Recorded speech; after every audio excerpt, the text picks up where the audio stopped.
Oggi c'è la riunione a Palazzo Chigi sulla vicenda della produttività.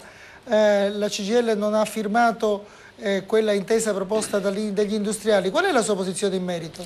Noi siamo dalla parte della CGIL, dalla parte della FIOM, dalla parte dei soggetti più deboli. Noi non comprendiamo perché per rilanciare la produttività si mettono, come è stato fatto oggi, da una parte più tasse e dall'altra si fanno pagare per avere più entrate a quei soggetti più deboli, tipo l'IMU sulla prima casa, tipo l'IMU sui soggetti che magari stanno all'ospizio e non hanno manco più possono usufruire della prima casa, e non fanno invece una bella patrimoniale sulle speculazioni finanziarie, sulle transazioni finanziarie, sui grandi patrimoni. Perché non mettono ancora un 10% in più su quelli che hanno fatto l'IMU o che hanno fatto, scusi, lo scudo fiscale, e perché soprattutto non si reintroduce il falso in bilancio per fare in modo che coloro che evadono le tasse le paghino, altrimenti vanno in galera piuttosto che vanno a Montecitorio.